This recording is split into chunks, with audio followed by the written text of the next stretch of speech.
Orient bell tiles studio से आप देख रहे हैं एबीपी न्यूज।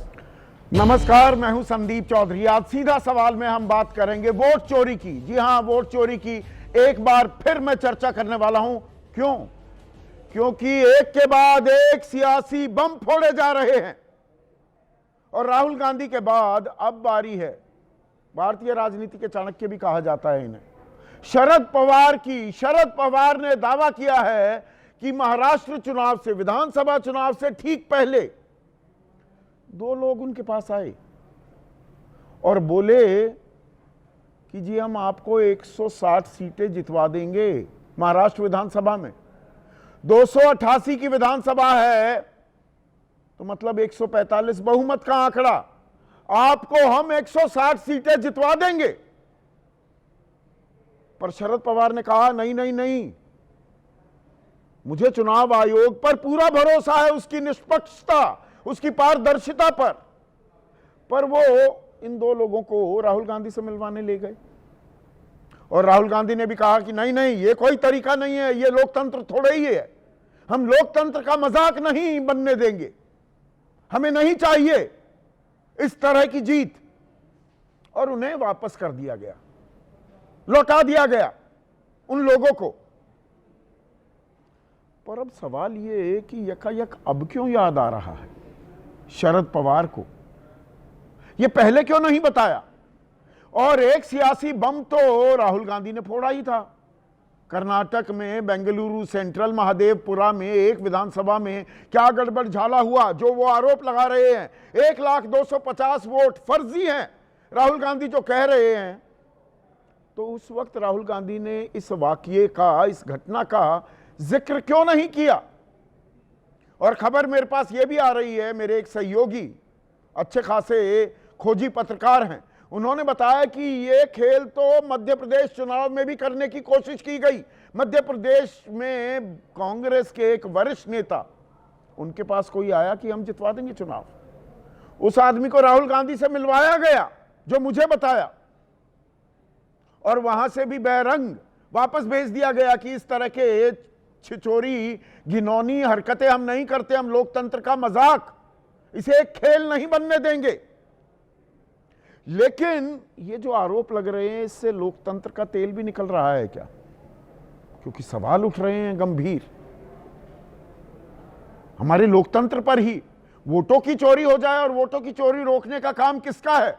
चुनाव आयोग का। पर चुनाव आयोग आरोप लगता है तो वो कहता है शपथ दो, लिखित शिकायत करो।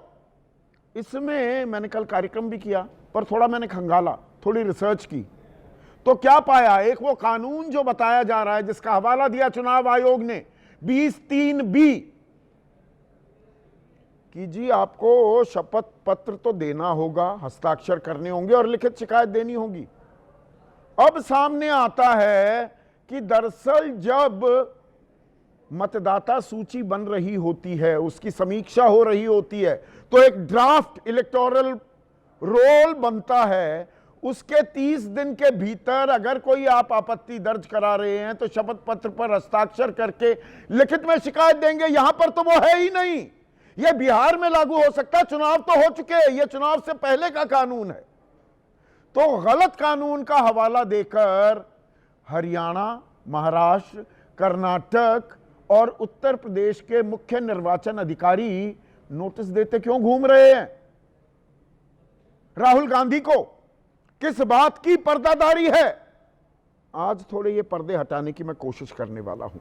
ऐसे में आपकी राय, आपके सुझाव और आपके सवाल, जो सीधा सवाल के अहम हिस्सा बन चुके हैं, उनका रहेगा इंतजार। तो आज सीधा सवाल में मैं बात करने वाला हूं वोट चोरी के खेल की, और इससे लोकतंत्र का तेल निकल रहा है।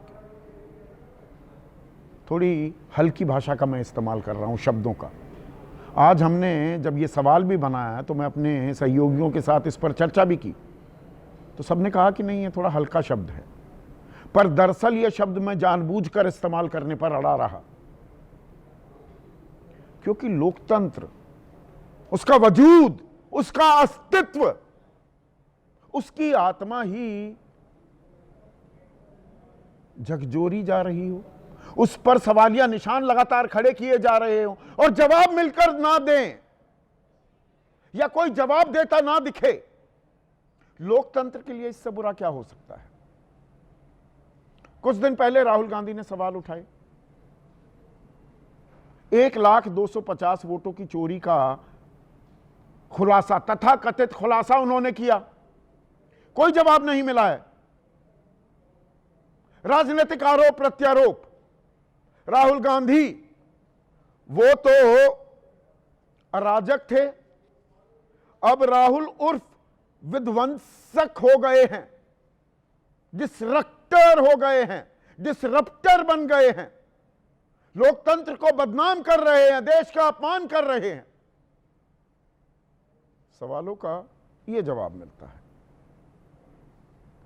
राहुल गांधी ने झूठे आरोप लगाए हैं तो उनकी पोल खोल होनी चाहिए। 2 दिन से लगातार मैं ये बात कह रहा हूं। चुनाव आयोग सामने क्यों नहीं आ रहा है? आरोपों के जवाब क्यों नहीं दे रहा है? एक कानून 20(3)B का हवाला क्यों दिया जा रहा है? और कल मैंने सवाल पूछे थे कि भाई एक शपथ पत्र पर हस्ताक्षर करने में आफत क्या है? आप शपथ पत्र पर दस्तखत कीजिए, लिखित में अपने आरोप दीजिए, बंद जाएगा चुनाव आयोग, जवाब देने ही होंगे। पर फिर हमने थोड़ा सा और खुदाई की, वी डग डीप, थोड़ी रिसर्च की कि भाई ये क्या बला है 20(3)B। तो उसमें क्या सामने आया कि ये कानून तो जब वोटर लिस्ट तैयार हो रही होती है, उसकी समीक्षा होती है, वो होती रहती है। चुनाव से पहले कोई वोटर लिस्ट, जैसे समीक्षा हुई थी जनवरी में बिहार में, अब एक और पुनरीक्षण हो रहा है, तो ड्राफ्ट रोल अब बन रहा है, बन चुका है। अब इस पर आपत्ति दर्ज करानी है बिहार में, तो आपको एक शपथ पत्र पर दस्तखत करके लिखित में शिकायत देनी होगी। ये 20(3)B तब लागू होता है। ये तो नतीजे आ गए, उसके बाद गड़बड़ झाले का खुलासा कोई कर रहा है, पर्दाफाश कर रहा है, वहां पर ये देने की जरूरत ही नहीं है। ये चुनाव आयोग हमें क्यों नहीं बता रहा? क्यों हरियाणा के और महाराष्ट्र के, कर्नाटक के और उत्तर प्रदेश के मुख्य निर्वाचन अधिकारी सब एक ही सुर में बोलते हुए नोटिस दे रहे हैं? पीडीटी आचार्य, ये सेक्रेटरी जनरल रह चुके हैं लोकसभा के, ये कहते हैं ये नियम उस स्थिति में लागू नहीं होते, और ये नियम ड्राफ्ट वोटर लिस्ट प्रकाशित होने के 30 दिन बाद तक लागू होते हैं। यहां तो लागू ही नहीं होते। मुख्य चुनाव आयुक्त रह चुके ओपी रावत कहते हैं चुनाव आयोग द्वारा बताया गया नियम बिहार के एसआईआर जैसे मामलों में ज्यादा लागू होता है। डिस्क्रेशन है, पर आप इस तरह से क्यों इस्तेमाल कर रहे हैं? और कपिल सिब्बल, देश के सबसे जाने माने वकील, कह रहे हैं चुनाव आयोग ऐसे नियम के तहत हलफनामा मांग रहा है जिसके तहत कोई जांच ही नहीं हो सकती। वो जांच तो इस हलफनामे के आधार पर मतदाता सूची के निरीक्षण या समीक्षा में होती है। समझ रहे हैं ना विनोद, हो क्या रहा है? बात को गोल गोल क्यों घुमाया जा रहा है? सवाल लोकतंत्र का है। और इन सब के बीच राहुल गांधी के खुलासे पर सवाल जवाब चल ही रहे थे, आरोप प्रत्यारोप चल रहे थे कि आज एक और सियासी बम फोड़ दिया शरद पवार ने। सबसे परिपक्व, सबसे चतुर, स्ट्रोक चालाक राजनेताओं में उनका नाम गिना जाता है, चाणक्य कहा जाता है उन्हें भारतीय राजनीति का। अब उन्हें यकायक याद आई, स्मरण आया कि अरे भाई महाराष्ट्र के विधानसभा चुनाव से ठीक पहले 2 लोग मुझसे मिलने आए थे और उन्होंने कहा पवार साहब आप कहें तो हम आपको 160 सीटें जिता देंगे, 288 में से 145 बहुमत का आंकड़ा है, यानी कि आपकी सरकार बनवा देंगे। तो शरद पवार ने कहा कि भाई हमें तो चुनाव आयोग पर पूरा भरोसा है, जिस पर अभी ये सवाल उठा रहे हैं। मदद लेने से इनकार कर दिया, लेकिन लगे हाथों राहुल गांधी से भी मिलवा दिया। राहुल गांधी ने भी दोनों शख्स से मुलाकात की, पर राहुल गांधी ने भी उनके प्रस्ताव को, उनके ऑफर को ठुकरा दिया कि यह कोई तरीका नहीं है लोकतंत्र में, खुलकर खेलेंगे, ईमानदारी का खेल खेलेंगे। अब वो कह रहे हैं मुझे लग रहा है कि उन्हें पता था चुनाव कैसे जीता जा सकता है, अब उनकी बातें सही लग रही हैं। फिर पूछा भाई ये दो नाम कौन थे, ये तो बता दो। कि नाम और पता मालूम नहीं। अब ये तो एक बड़ा पेंच है, झोल है, झोल। दर्शकों, कोई साधारण व्यक्ति तो है नहीं शरद पवार, कोई भी ऐरा गहरा नत्थु खैरा आकर मिल लेगा, कोई प्रस्ताव दे देगा। ऐसा प्रस्ताव ना आपने नाम पूछा ना पता पूछा, मिलने की इजाजत दे दी कि आइए मिलिए, और ना सिर्फ आप मिले और प्रस्ताव ठुकरा दिया, बल्कि उसके बाद उन्हें राहुल गांधी के पास ले गए। ये दिल्ली में मुलाकात हो रही है और राहुल गांधी भी सीधे मिल लिए। भाई कोई आदमी आता है कि संदीप कुछ लोग आपसे मिलना चाह रहे हैं, तो क्या कहूंगा मैं, भाई कौन लोग हैं, क्या काम है? नहीं, ये पता नहीं कौन लोग हैं, ये भी पता नहीं क्या काम है, या ये वो आपको बहुत फायदा करवा देंगे। अरे भाई मुझे नहीं चाहिए फायदा, कौन है, कहां है? डी गैंग दाऊद के आदमी हैं, किसी आतंकी संगठन से जुड़े हुए हैं, देश विरोधी ताकतों के साथ इनका हाथ है। कौन है? एवं किसी से मुलाकात हो जाती है और राहुल गांधी के दफ्तर से चुप्पी क्यों साधी हुई है? कांग्रेस की तरफ से कोई बयान क्यों नहीं आ रहा है, ये मुलाकात हुई थी या नहीं हुई थी? और अब क्यों याद आ रहा है?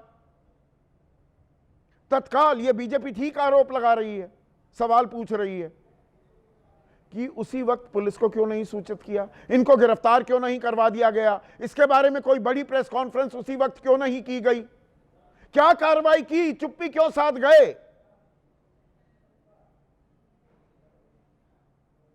ये पतंगबाजी हो रही है या दरअसल दर्शकों जो आप मैं हम वर्षों से भरोसा करते आ रहे थे कि भाई वोट लगती है, यहां पर हमारे स्याही लगाई जाती है, ईमानदारी से जिसे हम चाहते हैं वही सरकार बनाता है, ये ढोंग है, ये नौटंकी है, ये एक मृग तृष्णा है। Are we chasing a Miraj?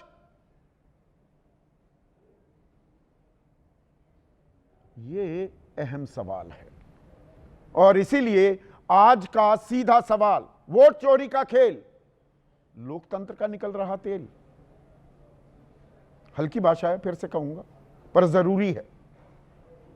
व्यवस्था को, आपको, सबको चेताना भी है, झकझोरना भी है, निंद्रा से उठाना भी है। और शरद पवार का सियासी बम सच या और फैलेगा भ्रम? भाई भ्रम फैला रहा है, शूट एंड स्कूट की राजनीति हो रही है, जवाब मिल नहीं रहे हैं। आदित्य ठाकरे कह रहे हैं हम तो पहले से कहते आए हैं कि वोट की चोरी हो रही है, चुनाव आयोग बीजेपी के दफ्तर से ही चलता है। शाइना एनसी कह रही हैं, अब वो एनडीए खेमे में आ गई हैं कि शरद पवार का बयान फिल्म की स्क्रिप्ट जैसा लगता है। कुछ लोग आए, मैंने मना किया, लेकिन राहुल गांधी से मिलवाया, लेकिन मुझे याद नहीं। सुप्रिया सुले कह रही हैं शरद पवार जी ने बैठक में यह भी सुझाव दिया कि राहुल जी की प्रेजेंटेशन को हर प्रदेश, जिले और ब्लॉक में लोगों को दिखाया जाए, यानी कि ये वोट अधिकार को लेकर विपक्ष अब और ज्यादा आक्रामक होगा, लोगों तक जाएगा। 17 तारीख से 17 अगस्त से बिहार में भी सड़क पर उतरेगा। पर हमें सही जवाब मिलेंगे क्या? क्योंकि सवाल जो पूछे जा रहे हैं वो अहम है। चर्चा में मेरे साथ बीजेपी की तरफ से महेश वर्मा, एनडीए के ही अहम घटक हैं, अजित पवार गुट के राष्ट्रीय महासचिव और मुख्य प्रवक्ता ब्रिजमोहन श्रीवास्तव, कांग्रेस के राष्ट्रीय प्रवक्ता अतुल लौंडे पाटिल मेरे साथ हैं, शरद पवार गुट की हम बात कर रहे थे, शरद पवार की एनसीपी शरद पवार गुट के राष्ट्रीय प्रवक्ता महेश चव्हाण मेरे साथ हैं, स्नेहलता श्रीवास्तव सेक्रेटरी जनरल रह चुकी हैं लोकसभा की, ये 20-3 भी क्या बला है, थोड़ा इस पर प्रकाश डालेंगी। और वरिष्ठ पत्रकार, किसी परिचय के मोहताज नहीं है, सत्यहिंदी.com नाम का डिजिटल प्लेटफॉर्म भी चलाते हैं। और शुरुआती दिन जो इनकी पत्रकारिता के थे, बतौर चुनाव आयोग रिपोर्टर इन्होंने अपना करियर में अपने पांव मजबूत किए थे, जड़ें जमाई थी।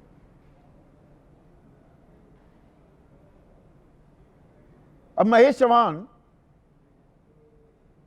शरद पवार को यकायक अब ये याद आई कि दो लोग मिलने आए थे। याद आया 2 लोग मिलने आए थे चुनाव से पहले, महाराष्ट्र चुनाव से पहले, कह रहे थे 160 सीटें दिलवा देंगे, जितवा देंगे आपको।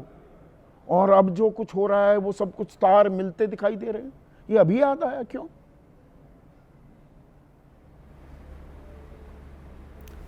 संदीप जी, पहली तो एक तरफ आप शरद पवार साहब को भारतीय राजनीति के चाणक्य बताते हैं, और दूसरी तरफ ये भी उम्मीद रखते हैं कि वो सब सामने आकर आपको सब आकर बता दे। देखिए, वो 50 या 60 साल से ज़्यादा राजनीति में रहे हैं, उन्हें पता है किस समय क्या बात करनी है।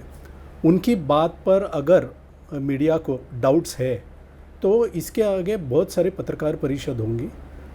पवार साहब हमेशा पत्रकार परिषद लेते हैं, वो उनका सामना करते हैं। नरेंद्र मोदी जी की तरह वो पत्रकार परिषद को सामना नहीं करते, ऐसे नहीं है। ये पहली बात। इसके आगे बहुत सारी प्रेस कॉन्फ्रेंसेस होगी, उसमें बहुत सारे वो तो सवाल पूछेंगे, पर मैं अभी आपसे पूछ रहा हूँ, मतलब शरद पवार, आपने कहा कि वो हैं चाणक्य, आपने बाकायदा ये बात मान ली।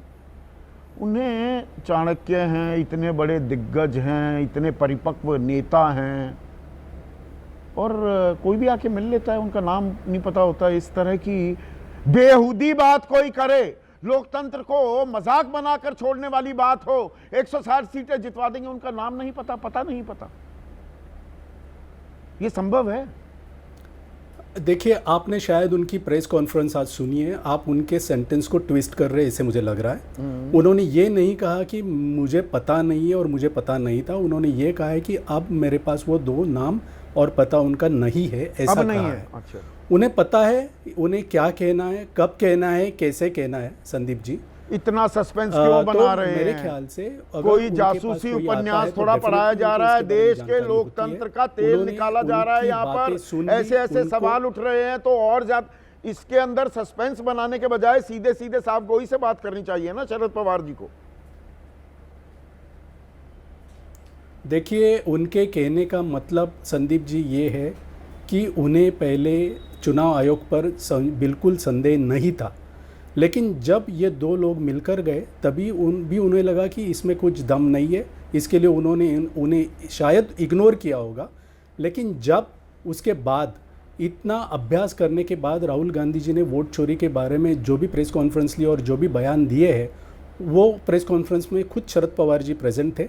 उन्होंने शायद उनको लगा होगा कि अब उसमें कुछ तथ्य लग रहा है, क्योंकि ऐसे ऐसे कोई लोग आए थे, तभी शायद इग्नोर किया होगा कि इसमें कुछ दम नहीं है। 9 महीने से ज्यादा हो गए, महाराष्ट्र के नतीजे आए हुए, शिवसेना उद्धव गुट 95 लड़ती है, 20 सीट जीत पाई, कांग्रेस 101 लड़ती है, 16 जीत पाई, आप 86 पर लड़ते हैं, 10 जीत पाए।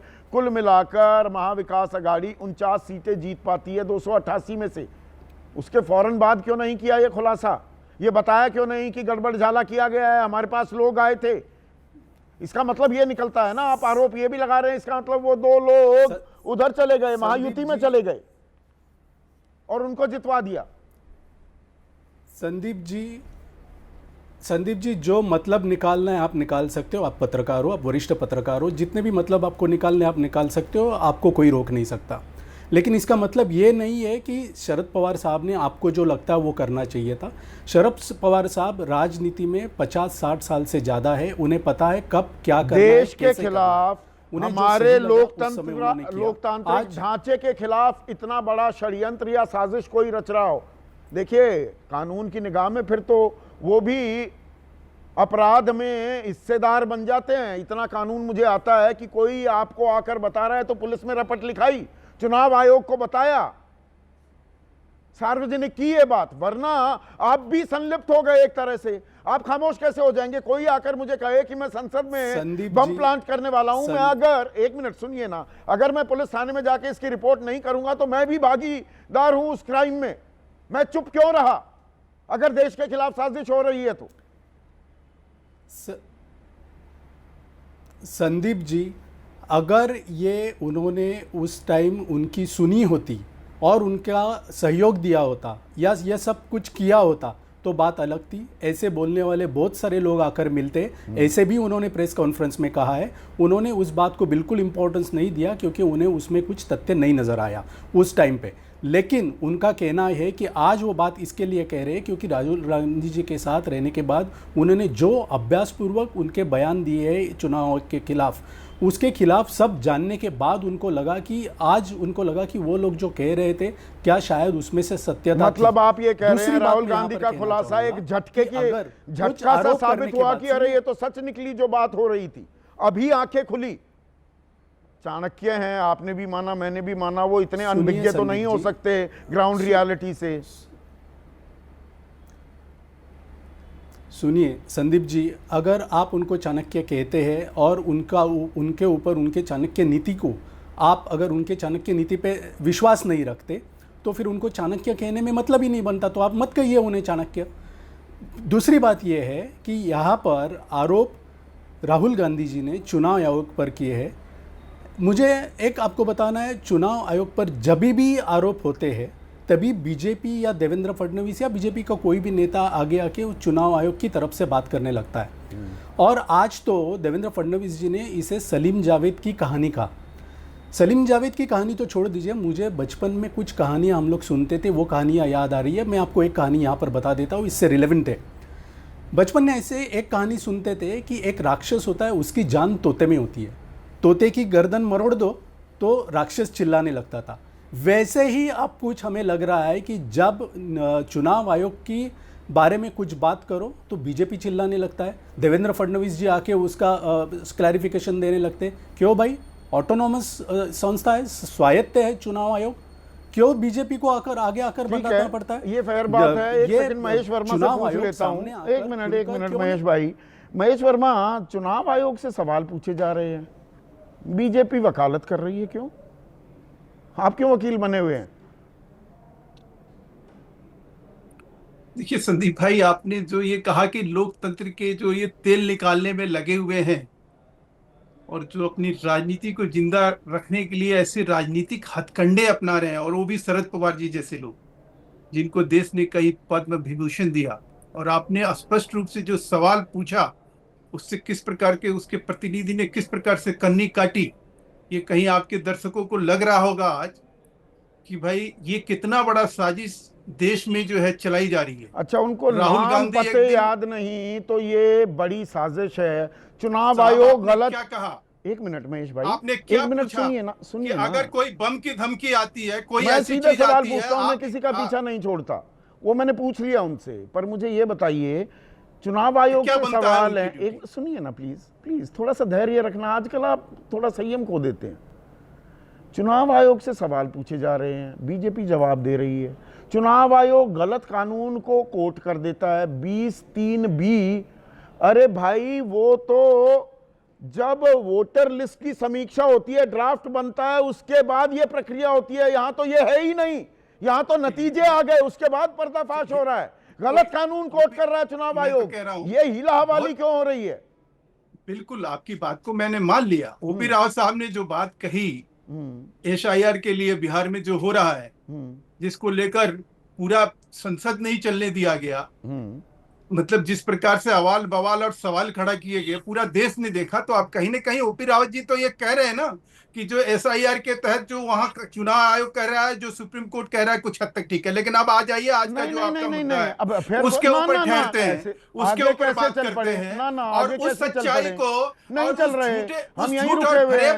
अरे नहीं महेश भाई, ऐसे थोड़ा होता है। अरे महेश भाई, ऐसे नहीं होता। ना मैं रोक रहा हूं आपको। बोलिए 20(3)(b) वो बिहार जैसी प्रक्रिया पर लागू होता है। चुनावी नतीजे में गड़बड़ झाला घोटाला हुआ, उसके खुलासे में ये लागू ही नहीं होता। तो चुनाव आयोग जवाब क्यों नहीं दे रहा? गलत धारा को कोट करके कि नहीं जी शपथ पत्र दो, देने की जरूरत ही नहीं है। यही तो आज झूठ क्यों बोल रहा है चुनाव आयोग? बिल्कुल, मैं तो यही कह रहा हूं कि वो एक झूठ को सच में तब्दील करने का जो एक अभियान और महाअभियान जो अभियान चुनाव आयोग, राहुल गांधी जी चुनाव ने आयोग शुरू को किया, जवाब नहीं सुन देने लीजिए, चाहिए। अगर गलत सवाल कानून नहीं, कोट अगर कर देगा सवाल चुनाव दागते आयोग। हैं, नहीं, अगर सवाल दागते हैं तो उसका जवाब भी सुना हाँ, कीजिए। जी। मैं आपसे कई बार रिक्वेस्ट करता हूं कि दर्शकों को वंचित मत कीजिए, जैसे और लोगों को बोलने का मौका देते हैं, मुझे भी दीजिए कम से कम। मैं आपसे ये समझने की और जानने की कोशिश करता हूं, क्या आपको ये खबर मिली या नहीं मिली कि इलेक्शन कमीशन ने राहुल गांधी के उस अभियान को, जिस अभियान के तहत उन्होंने झूठ का प्रचार गर्म किया, जिसमें आज हाथ धोते हुए शरद पवार जी नजर आए, उसको लेकर इलेक्शन कमीशन बकायदा उस महादेवपुरा कंस्टिट्यूएंसी में गया और उन तीनों चीजों को कहीं वेरीफाई हुआ। वो आशुतोष श्रीवास्तव, उसने स्पष्ट कहा कि साहब हमारे पास एपिक नंबर है और मैंने अपने सारे चीजों चुनाव को आयोग दुरुस्त औपचारिक करके प्रेस और कॉन्फ्रेंस क्यों वोट नहीं दे रहा कर हूं। देता? कब गया आप चुनाव पुलिस आयोग? गार्डन, कौन सी औपचारिक मैं अरे कहां से दे रहे हैं मैं- खबर? व्हाट्सएप ज्ञान मत ये- दीजिए।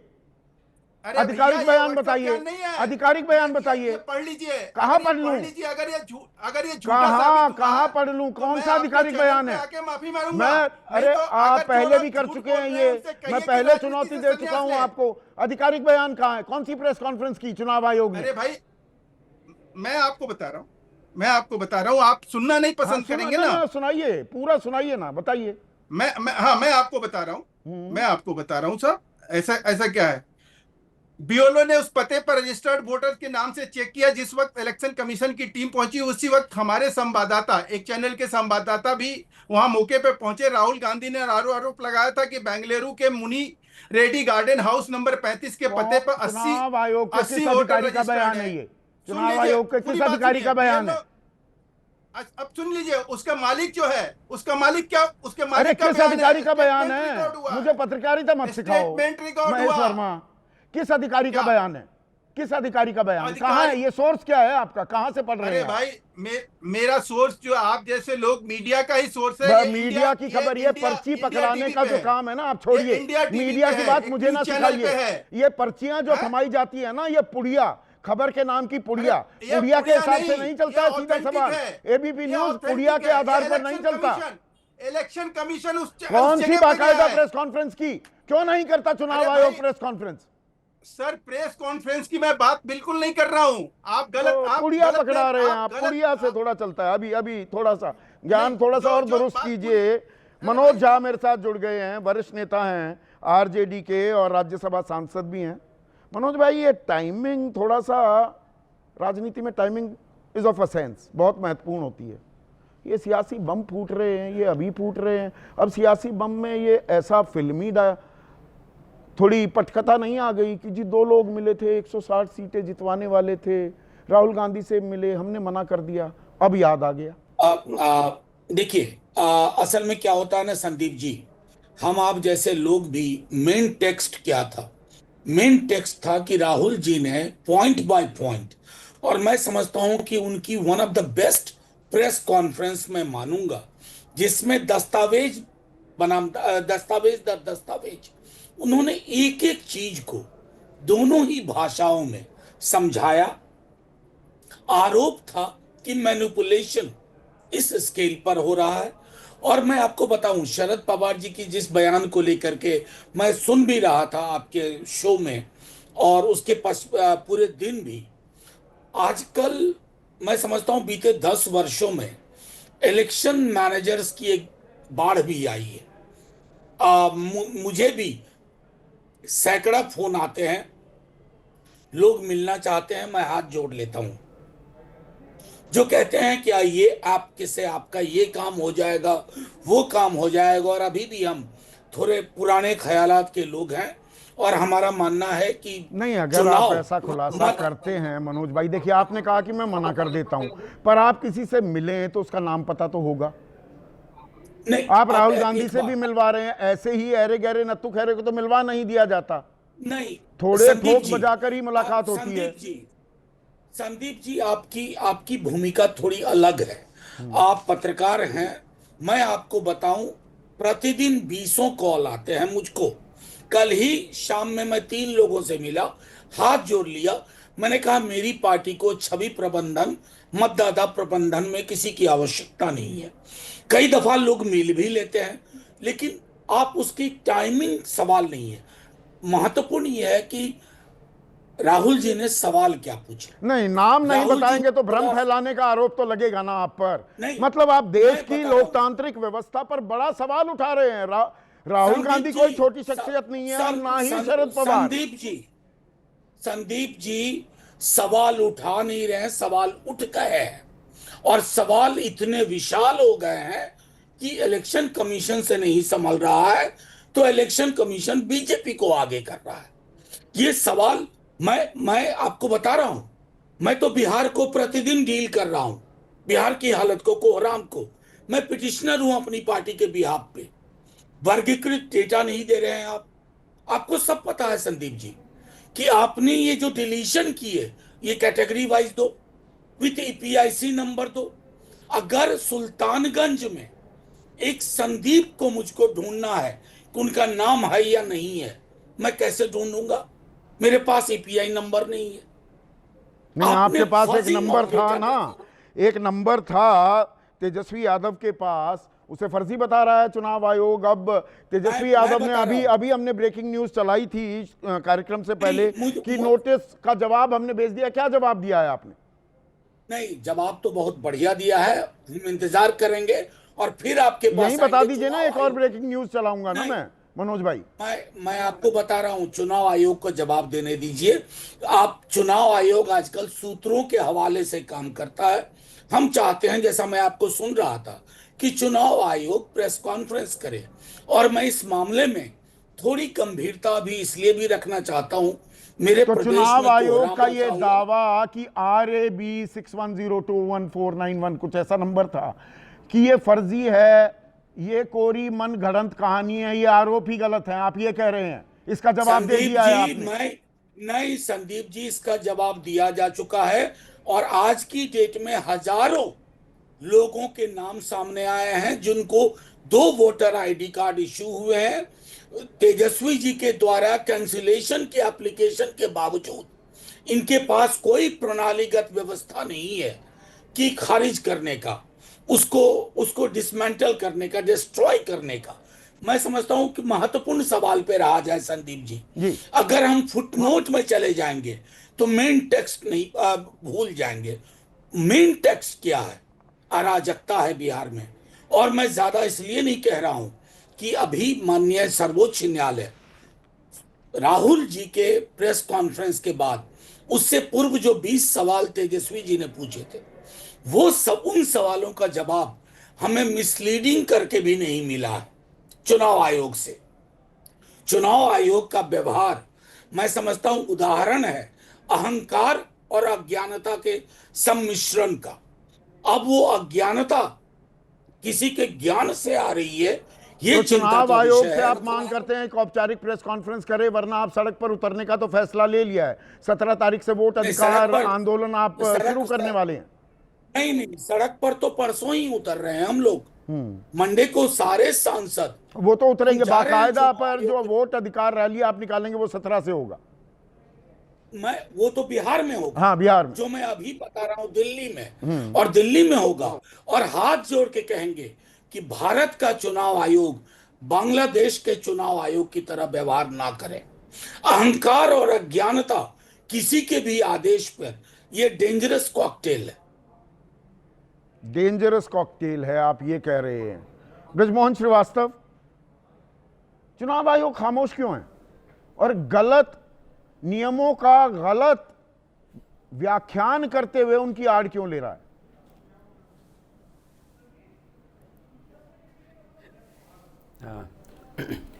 संदीप जी, सबसे पहले तो मैं आपके चैनल के माध्यम से, आज बहुत पवित्र दिन है बहनों के लिए, आज रक्षाबंधन है, तो मैं आपके चैनल के माध्यम से राष्ट्रवादी कांग्रेस पार्टी की ओर से सभी बहनों को शुभकामनाएं भेजता हूं। देखिए, आपने जो प्रश्न पूछा, ये नहीं, प्रश्न इसमें मैं तो एक बात इलेक्शन आपकी कमीशन ऑफ इजाजत से इंडिया और पूछा जोड़ जाना देता हूं। चाहिए। बहनों आश्चर्य को, की बात यह बहनों है- की रक्षा का भरोसा देता है एक भाई। जैसे मैंने भी आज राखी बंधवाई अपनी 2 बहनों से। देश के लोकतंत्र की भी रक्षा करेंगे आप, ये भी वादा तो कर दीजिए आज। सारे राजनेता, यहां तो भ्रम फैल रहा है, लोकतंत्र का तेल निकल रहा है हाँ, चोरी के निश्चित। इस खेल में, वोट चोरी के खेल में। नहीं, संदीप जी, मैं इस बात से असहमत हूं कि तेल निकल रहा है, बल्कि मैं ये कह रहा हूं कि ये जो मुद्दे उठ रहे हैं, इन मुद्दों से लोकतंत्र सशक्त हो रहा है। बहुत सारी ऐसी जो कमियां हैं जो इसके माध्यम से सामने आ रही हैं। निश्चित रूप से सारी कमियां दूर होंगी, बेहतर तरीके से मतदाता सूची बनेगी और हमारा लोकतंत्र और मजबूत होगा। ठीक है, आज शरद हमको पवार ऐसा जो लग कह रहा रहे है हैं वो कि जो सही मुद्दे कह रहे उठाए जा रहे हैं। हैं, उन ये मुद्दों में गंभीर चुनाव सवाल जो आयोग सियासी बम फोड़ दिया शरद पवार ने, वो सही कह रहे हैं। दरअसल ऐसे लोग घूमते रहते हैं और हमारे लोकतंत्र को खेल बना रखा है। संदीप जी, मैं इस मामले में एक बात कहना चाहता हूं कि जब महाराष्ट्र का चुनाव हो रहा था, मैं उस समय महाराष्ट्र में विधानसभा के चुनाव का काम भी देख रहा था पार्टी की तरफ से। बड़े आश्चर्य की बात यह थी कि जो महाविकास अघाड़ी के तीनों दल थे, वो जिस दिन नॉमिनेशन होना था, आखिरी तारीख थी, उसके एक दिन पहले तक इन लोगों में आपसी समझौता नहीं हुआ था। नॉमिनेशन भरने भी कंफ्यूजन था। कई जगह तीनों पार्टियों के उम्मीदवारों ने नॉमिनेशन भर दिया था, विड्रॉवल के बाद वो नॉमिनेशन वापस हुए हैं। 48 लोकसभा सीटों में महाविकास अघाड़ी 30 जीतती है, आप 18 ही जीत पाए। और ऐसा चुनाव पलटा कि 288 में से 50 का आंकड़ा भी नहीं छू पाया महाविकास अघाड़ी। ये थोड़ा अभूतपूर्व तो था, ये तो मानेंगे ना आप? मैं इसे अभूतपूर्व नहीं मान रहा हूं। चुनाव से के समय हम लोगों को ऐसा लग गया था कि यहां पर महाविकास अघाड़ी बहुत कमजोर है, क्योंकि ना तो उनके पास कार्यकर्ता थे, ना उनके पास किसी प्रकार की रणनीति थी। या आप महाराष्ट्र में किसी से पूछ कहीं पर वोटर बढ़ रहे हैं, कहीं पर वोटरों के नाम कट रहे हैं, कोई निरंतरता, कंटिन्यूटी नहीं दिख रही है। वहां 41 लाख वोट बढ़ गए महाराष्ट्र में। खैर, राहुल गांधी ने तो 1 करोड़ तक का भी जिक्र किया फिगर का। और 65,64,000 नाम कट गए बिहार में। एक जगह नाम बढ़ रहे हैं, एक जगह कट रहे हैं। अपने हिसाब से नपाई तुलाई कर रहे हैं क्या आप?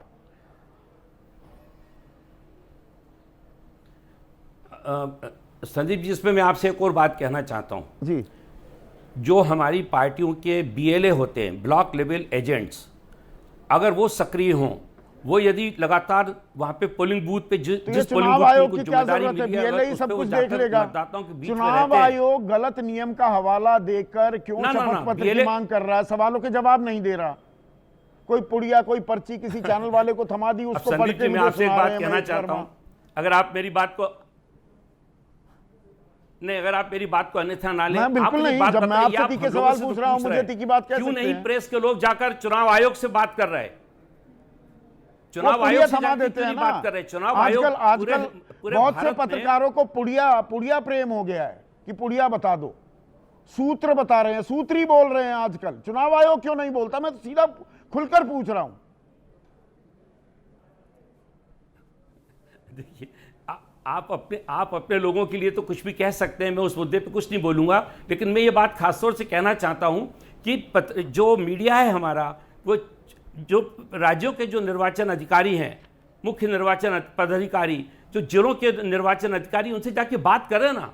अभी तक मैं देख रहा हूं, गलत नियम का हवाला क्यों दिया जा रहा है? पीडीटी आचार्य से लेकर मुख्य चुनाव आयुक्त रह चुके ओपी रावत वो कह रहे हैं वो तो ड्राफ्ट इलेक्टोरल रोल के लिए कानून है। चुनाव में हेरफेर हुई, गड़बड़ झाला हुआ, उसके लिए शपथ पत्र क्यों मांग रहे हो भाई? और इसमें तो इस कानून के तहत कपिल सिब्बल कह रहे हैं जांच ही नहीं हो सकती के रूप में जाने जाते भाई। जब ये जांच ही नहीं हो सकती इस नियम में, तो इस नियम का हवाला क्यों दिया जा रहा है? ओपी रावत साहब ने अगर कोई बात की है तो उसको गंभीरता से लेना चाहिए और चुनाव आयोग को सामने आना चाहिए। मैं भी आपकी इस बात से सहमत हूं। चलिए, आप ये बात माने कि चुनाव आयोग को सामने आना चाहिए, पर राहुल गांधी, एक सेकंड सर, राहुल गांधी को भी सामने आना चाहिए। अतुल लौंडे पाटिल ये गंभीर आरोप लगाए हैं शरद पवार ने कि 2 लोग मिले और राहुल गांधी से मिलवाया। तो बताइए ना, मिले थे कि नहीं राहुल गांधी से? अच्छा, ऐसा है कि राहुल गांधी जी तो सामने आए हैं, लेकिन सच्चाई ये है कि चुनाव आयोग गंगाधर है और भाजपा शक्तिमान है। जिस तरह से महेश भाई बता रहे थे, महेश भाई ने देखा नहीं शायद, एक बड़ा चैनल है, बड़ा चैनल, वो बड़े चैनल का रिपोर्टर वहां गया था और उसने सारी सच्चाई पोल खोल दी। वो रेड्डी के घर में 2 लोग रहते हैं और 1 BHK मकान में, हाँ, वो वहां थे ही नहीं, वो तो बीजेपी की कार्यकर्ता का 1 BHK निकला। हाँ, तो अभी ऐसा है कि देखिए, आप अनिल मसीह से किस्सा शुरू होता है। अनिल मसीह के वक्त भी ये शक्तिमान जो है गंगाधर को बचा रहा था, तब भी उन्होंने कहा कि नहीं अनिल मसीह ने कुछ गड़बड़ नहीं की है। फिर तब CCTV में सारा एबीपी सामने न्यूज निकला, नहीं, सुप्रीम मैं कोर्ट यहाँ ने थोड़ी आदेश सी दिया, थोड़ी चुनाव का नतीजा जो है अपनी वो बदल अपनी गया। ताल भी ठोक दूं। एबीपी न्यूज और सीधा सवाल में ही हमने वो सारी वीडियो फुटेज दिखाई थी और दूध का दूध पानी का पानी किया था। मैं भी था उस वक्त, मैं भी था आपके साथ उस वक्त। और संदीप जी, वो तो क्या है, आप पत्रकारिता करते हैं तो इनके जो सो कॉल्ड नंबर 1 के प्रवक्ता, नंबर 2 के प्रवक्ता मुझे यहाँ कभी मिलते नहीं है। दूसरे चैनल में बड़ा गंगाधर शक्तिमान बनते हैं, इधर नहीं आते हैं। तो ये भी तो एक सच्चाई है। जब चंडीगढ़ हाईकोर्ट कहता है कि आपको देना पड़ेगा डेटा, तो वहाँ पर कानून बदल जाता है। फिर ये डर जाते हैं iCloud के ज़माने में और सेमीकंडक्टर चिप के ज़माने में, जहाँ छोटे से हार्ड डिस्क पे आप डेटा सेव कर सकते हो, तो कहते हैं कि हम 45 दिन के ऊपर डेटा नहीं रखेंगे। तो नहीं, चुनाव आयोग को भागता तो है, जवाब देने चुनाव चाहिए। आयोग झूठ ये कहता तो है। और ब्रजमोहन श्रीवास्तव भी मान गए। अतुल भाई, राहुल गांधी को इस बारे में भी खुलासा करना चाहिए। भाई ऐसी मुलाकातें हो रही थी क्या? संदीप भाई, आपने पुलिस में रपट क्यों नहीं लिखाई या चुनाव आयोग को क्यों नहीं बताया? ऐसे लोग घूम रहे हैं, ऐसे दलाल घूम रहे हैं हमारे देश की लोकतांत्रिक व्यवस्था को बट्टा लगाने के लिए। अरे संदीप भाई, जब चुनाव आयोग के डॉक्यूमेंट्स में लेकर ही एक ही कॉन्स्टिट्यूंसी में जहां 3.5 लाख वोट होते हैं, उसमें 1 लाख वोटों का हमने कच्चा चिट्टा सामने रखा, तो चुनाव आयोग क्या कर रहा है? मैं तो इस देश के सर्वोच्च न्यायालय पे भी उंगली उठाना चाहूंगा यहाँ पर कि सर्वोच्च न्यायालय संज्ञान क्यों नहीं लेती? आर्टिकल 32 में तो सारी रीड्स है। सर्वोच्च न्यायालय ने भी संज्ञान लेना चाहिए, क्योंकि protector of the constitution is supreme court of India, protector of the rights of citizen is supreme court of India. उन्होंने भी उठाना चाहिए। मैं आपके यहां से आह्वान करता हूं इस बात को। लेकिन एक बात मुझे बताइए कि जो एनडीए के घटक दल है वो तो चोरी के, लूट के माल में भागीदार है, तो वो कैसे मान लेंगे? ये बीएलए की बात कहते हैं। मैं तो महाराष्ट्र में रहता हूं, बताओ तुम्हारे कितने बीएलए है? नहीं, वो गलत कानून का हवाला भी दे रहे हैं। आप एक शपथ पत्र दाखिल कर दें और लिखित में शिकायत दे दे, दूध का दूध पानी का पानी करने के लिए बाध्य क्यों नहीं करते आप चुनाव आयोग को? या दरअसल राहुल मतलब अराजक, अब राहुल मतलब विध्वंसक हो गया है, लोकतंत्र को डिसरप्ट कर रहे हैं आप। अच्छा, जो देखिए, किसान खड़े हो गए तो वो जो है वो पाकिस्तानी हो गए, नक्सली हो गए। किसी ने पहलगाम पे सवाल पूछा तो वो पाकिस्तान की बात करता है, किसी ने ट्रंप पे सवाल पूछा तो वो अमेरिका की बात करता है, किसी ने कोई चाइना पे सवाल पूछा तो वो चाइना का दोस्त हो जाता है, और कुछ सवाल पूछ लो मोदी जी को या बीजेपी को तो वो एंटी नेशनल हो जाता है, वो तो पाकिस्तानी हो जाता है, पाकिस्तान चले जाओ हो जाता है। तो आज के देश में, आज के इस वातावरण में जहां सारी इंस्टीट्यूशन, सारी संस्थाएं सबवर्ट हो चुकी है, तो जनता की अदालत ही है। और खुले में सामने आए ना, आप तो जानते हैं, डॉक्यूमेंट्री अदालत में ही तय होगा क्या? डॉक्यूमेंट्री एविडेंस है जो राहुल जी ने सामने रखा है। ठीक है, स्नेहलता श्रीवास्तव, आप थोड़ा सा ये इसमें जो असमंजस है, ये 20-3B नाम की जो ये चिड़िया जिसका इतना जिक्र हो रहा है, आचार्य साहब आपके सहयोगी रह चुके हैं, वो तो कह रहे हैं कि ये तो यहाँ पे तो लागू ही नहीं होता। ओपी रावत भी कह रहे हैं ये तो पुनरीक्षण जो हो रहा है, SIR जो हो रहा है बिहार में, वहां होता है। चुनाव हो गए, ड्राफ्ट रोल और फाइनल रोल हो गए तैयार, नतीजे आ गए, उसके बाद खुलासा है। चुनाव आयोग ये क्यों मांग रहा है? सही मांग रहा है शपथ पत्र? देखिए, ऐसे है कि जो कंप्लेंट की गई है, जो श्री राहुल गांधी जी ने की है, तो इलेक्शन कमीशन ऑफ इंडिया को उसमें जांच करना चाहिए। और जिस तरह से मैंने जो टीवी में देखा है, वो ये यूपी के जो CEO हैं, उन्होंने इमीडिएटली किसी को भेज करके वहां पता किया 4 राज्यों के मैम, महाराष्ट्र जी, महाराष्ट्र, हरियाणा, कर्नाटक और यूपी, 4 जगहों के मुख्य निर्वाचन अधिकारी ने सेम कानून का हवाला देते हुए नोटिस भेजा है। जी, तो मेरा ये कहना है कि जो भी वो कर रहे हैं उसका एक रिपोर्ट बना के, जो जांच की है उसकी रिपोर्ट, जो आप भी कह रहे थे कि आधिकारिक रिपोर्ट सामने आना चाहिए, जिससे कि हमारे चुनाव आयोग का जो कहना चाहिए, उनकी जो ऑथेंटिसिटी है और जो उनकी स्वतंत्रता है वो सामने दिखाई दे। और ऐसा हम लोग के सामने जब हम लोग चुनाव कराते हैं, जब पोलिंग मतलब ऑब्जर्वर होते हैं, तो कोई भी शिकायत आती है तो हम उसको, तो ये शपथ पत्र का खेल बिना बात का पेंच अटकाया जा रहा है ना। हमारे एक दर्शक हैं RK खुरपा, वो कह रहे हैं कि सुप्रीम कोर्ट में चुनाव आयोग चला जाए और अपना शपथ पत्र दे दे कि जो हमने रोल तैयार किए वो बिल्कुल मुकम्मल है, बिल्कुल ठीक है, दूसरे से क्यों मांग रहे हो? आप ही भर दो ना और कह दो कि हमारी बात बिल्कुल सही है। नहीं, शपथ पत्र मांगना मेरे हिसाब से, मेरे मत में सही नहीं है। जो भी शिकायत कोई अगर एनोनिमस भी करता है चुनाव के समय, तो और कोई भी छोटा से छोटा पार्टी हो या कोई भी छोटा से छोटा व्यक्ति हो, यदि वो कोई शिकायत करता है तो उसका और यहाँ तो नेता immediately प्रतिपक्ष है मैम, और एक वो गाना है, मुझे मालूम नहीं कि आपको गानों का शौक है या नहीं, मुझे है, और एक बेहतरीन गाना है, लुक्का छिपी बहुत हुई सामने तो आ जा। वो प्रेमिका अपने प्रेमी से कह रही है, पर क्या देश चुनाव आयोग से कह रहा है लुक्का छिपी बहुत हुई सामने आ जा अब चुनाव आयोग? नहीं, देखिए, किसी के भी पक्ष में इस समय कहना कि चुनाव आयोग नहीं, दूध का दूध पानी का पानी करे, मैं ये कतई नहीं कह रहा हूं। अगर राहुल गांधी झूठ बोल रहे हैं तो उनको तो उनकी पोल खोल कर दो ना, आगे कभी ऐसे आरोप ही ना लगा पाए। जी, जांच होना चाहिए, और हर ऑर्गेनाइजेशन में सुधार की गुंजाइश होती है, और जब भी कोई इस तरह के तथ्य सामने या आरोप सामने आते हैं तो उस पे से हमारे सिस्टम में सुधार अवश्य होता है। एक और बात जो मैम कपिल सिब्बल कह रहे हैं, 20(3)(b) के तहत तो ये जांच भी नहीं हो सकती। 20(3)(b) तो यहाँ लगता ही नहीं है। जांच करनी है स्वतः संज्ञान भी ले सकता है चुनाव आयोग, करने को तो सुप्रीम कोर्ट भी दखल दे सकता है। देखिए, चुनाव आयोग जो है उसके पास बहुत सारे पावर्स हैं, और वो सिविल कोर्ट की तरह भी एक्ट कर सकते हैं, वो आईपीसी की धारा में भी कार्रवाई कर सकते हैं, वो सीआरपीसी में भी कर सकते हैं।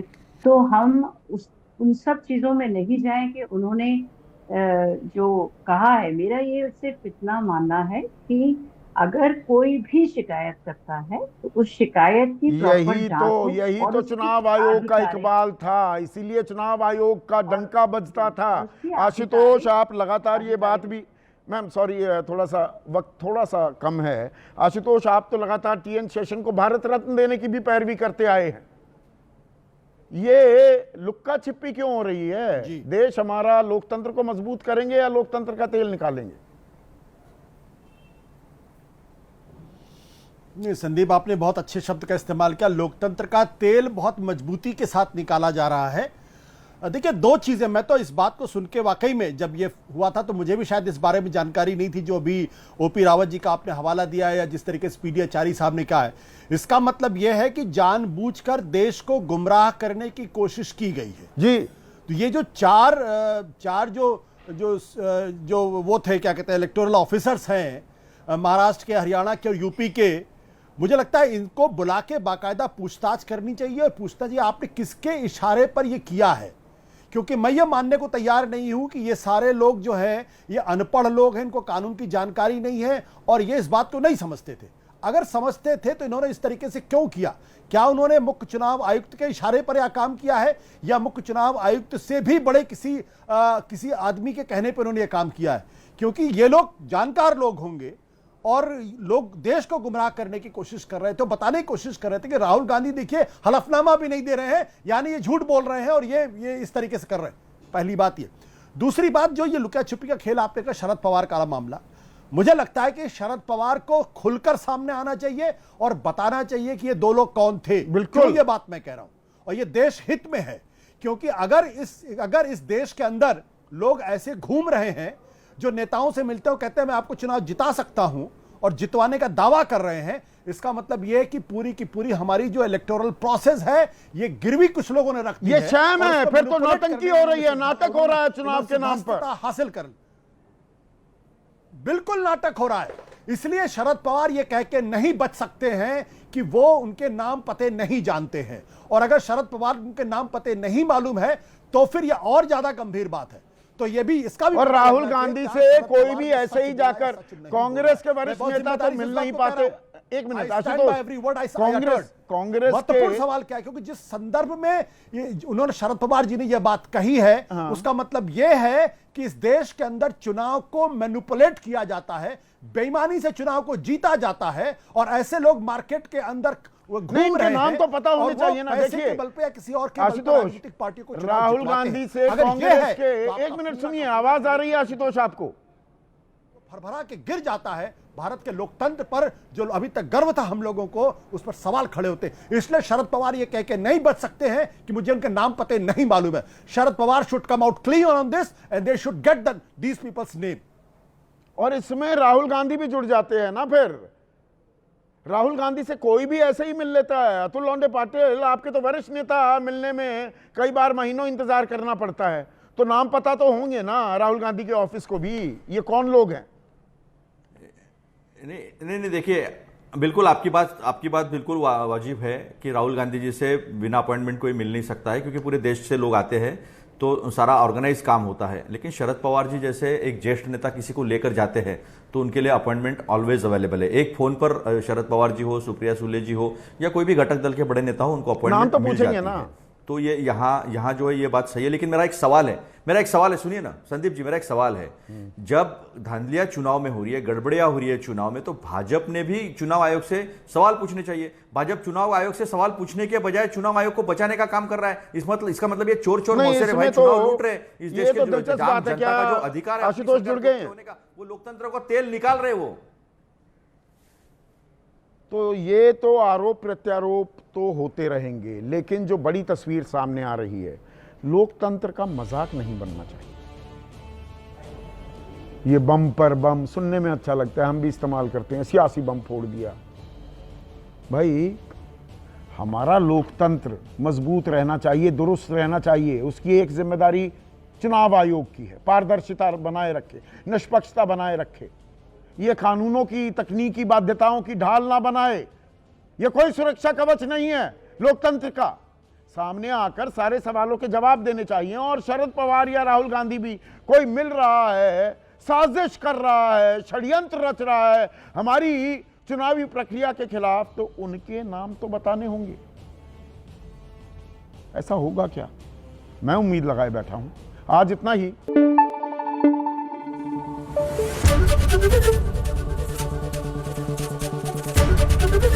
एबीपी न्यूज आपको रखे आगे।